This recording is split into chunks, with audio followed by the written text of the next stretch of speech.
Olá, queridos irmãos e amigos, alunos e professores da Escola Bíblica Dominical. Sejam todos muito bem-vindos ao nosso canal e a mais um vídeo da série Minuto EBD. Hoje nós estaremos conversando sobre a lição de número 2, lição que tem como título O Avivamento no Antigo Testamento. Na lição passada, nós estudamos sobre o significado ou o conceito de avivamento propriamente dito. E hoje, então, nós começaremos a entrar nas páginas e na história das Sagradas Escrituras, falando nessa oportunidade sobre o avivamento no Velho ou no Antigo Testamento, como preferirem. Após a vinheta, nós estaremos conversando sobre essa lição de número 2. Aproveita e curte aí nosso vídeo, se inscreva no nosso canal, acione a sineta das notificações e no final do vídeo deixe seu comentário, que isso nos ajuda muito. Vamos à vinheta e logo após voltamos a conversar sobre a lição de número 2.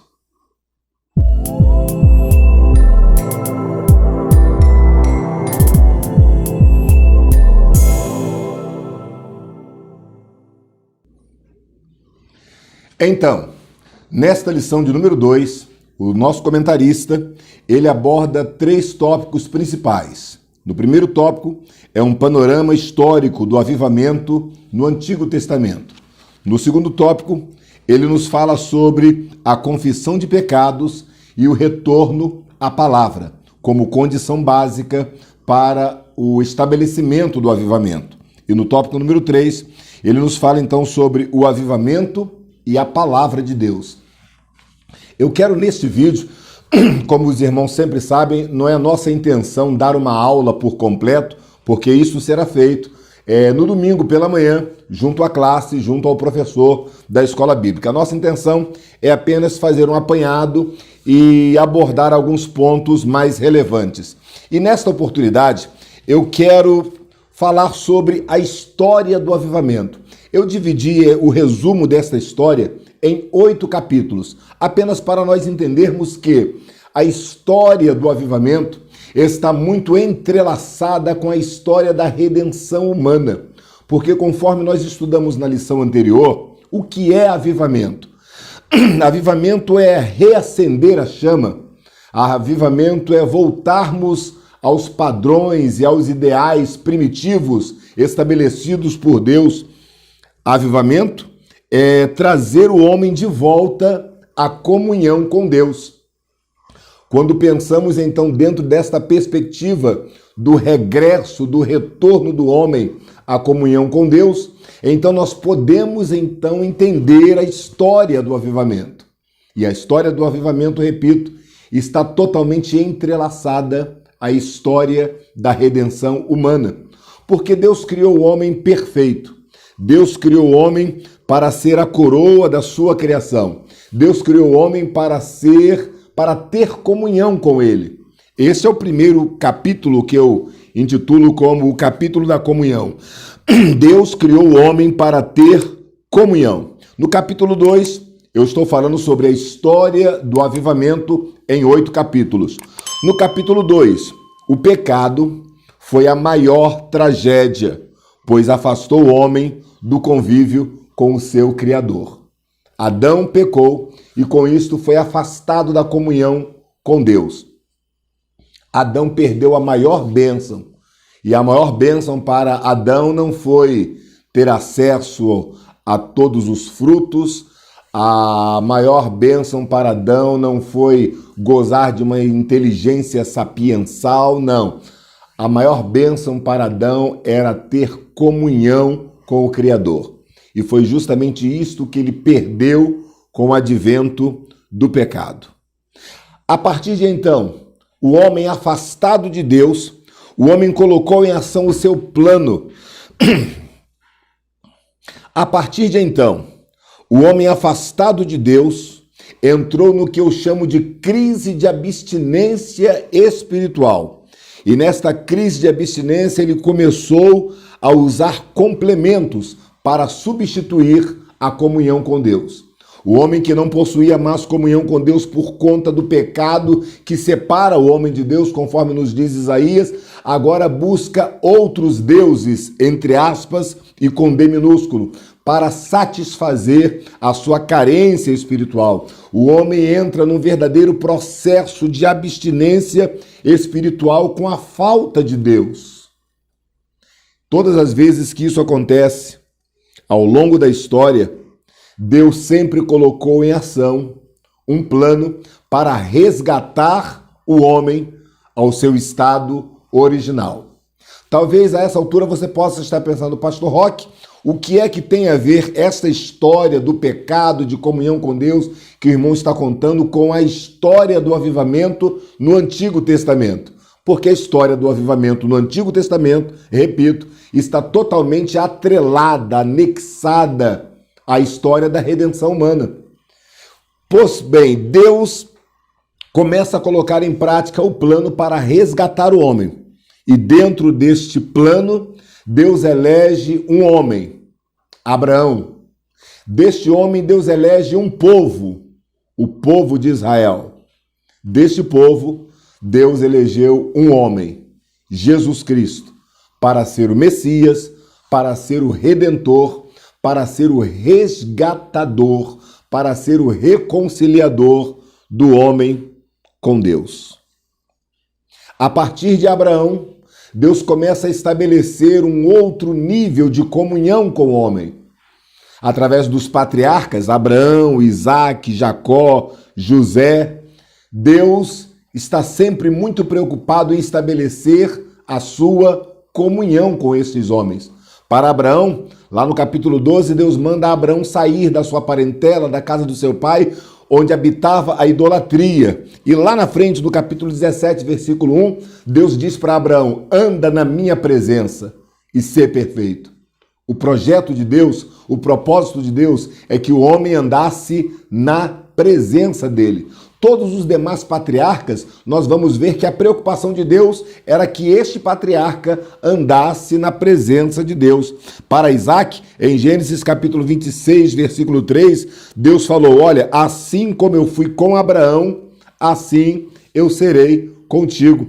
Para Jacó, mesma coisa. Lá em Gênesis capítulo 28, versículo 15, Deus falou, Jacó, eu estou contigo, eu vou te abençoar. Depois Jacó regressando para a sua casa, regressando para a casa de seu irmão, Deus falou, olha, volta e eu serei contigo. Deus estava sempre preocupado em manifestar a sua presença na vida do patriarca. Com José foi a mesma coisa, Gênesis capítulo 39, versículo 2, a Bíblia diz que o Senhor era com José.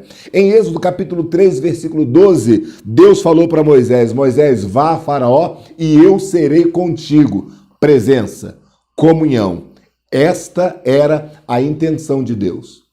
Após Moisés, Deus estabelece um povo. Moisés tira este povo da terra do Egito, morre no deserto, não entra na terra, mas Josué e Calebe vão adiante e introduzem o povo na terra prometida.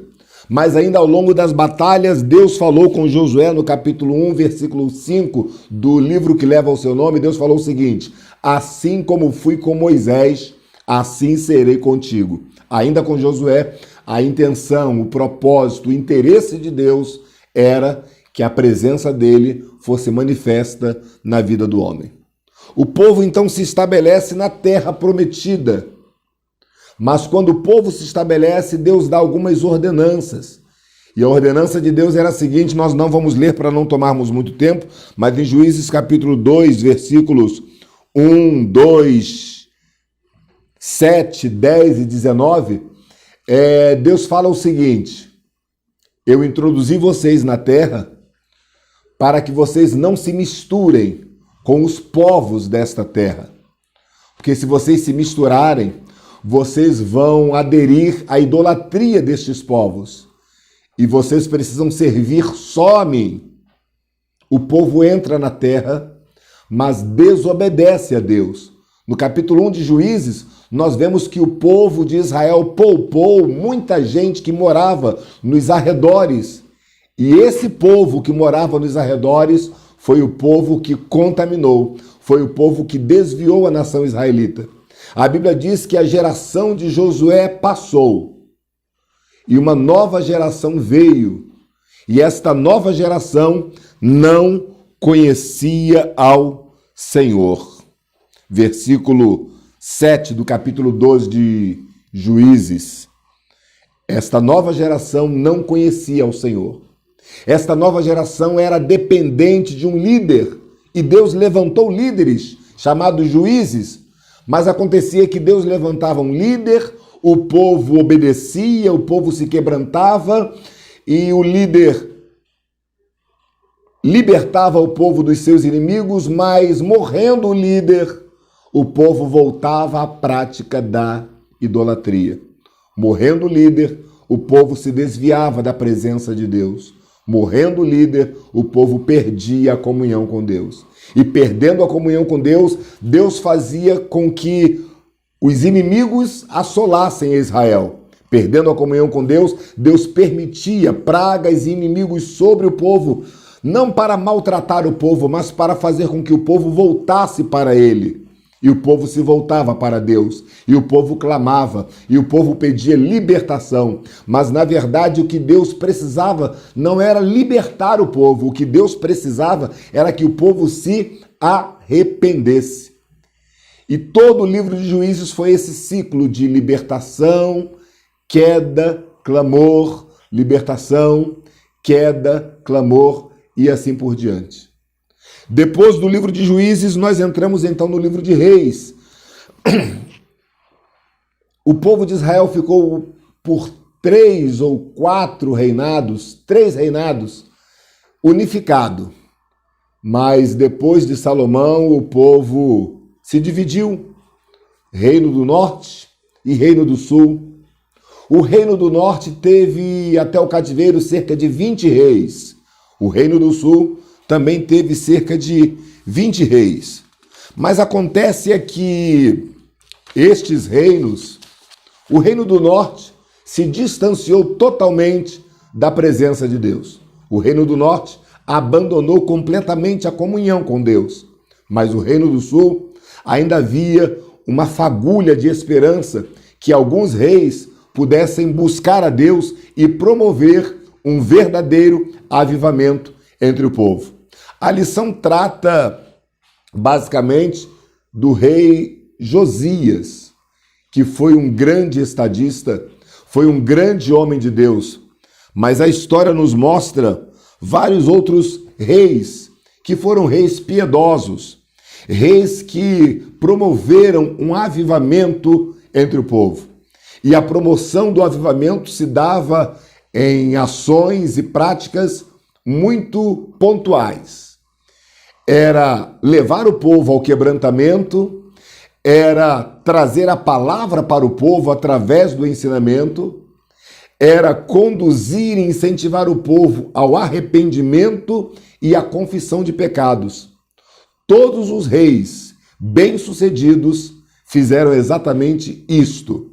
Foi assim com Asa, foi assim com Amazias, foi assim com Uzias, foi assim com Jotão, foi assim com Josias, foi assim com Ezequias, foi assim com Uzias e tantos outros. Como eu disse, a lição trata mais especificamente de Josias. Josias foi o homem que achou o livro da lei, mas existiram outros reis que também incentivaram o povo a buscar ao Senhor, a se quebrantar, a se converter dos seus pecados. Porque o avivamento, ele só acontece quando existe confissão de pecados, quebrantamento, arrependimento, oração e palavra. Sem esses elementos, é impossível que haja avivamento. E é disto que a nossa lição número 2 trata, sobre o povo sendo levado ao quebrantamento, à confissão, ao arrependimento, à leitura e observância e prática da palavra de Deus e à oração. Esses elementos são fundamentais para que haja um genuíno e poderoso avivamento espiritual. Então o professor, na lição, no tópico número 2, vai falar sobre a confissão de pecados e o retorno à palavra de Deus. Quando falamos de avivamento, na verdade estamos falando do retorno do homem à condição espiritual ideal estabelecida por Deus. Mas não devemos nos esquecer sobre o que leva o homem à falta do avivamento, o que leva o homem à falta da comunhão com Deus. É uma coisinha chamada pecado, desobediência.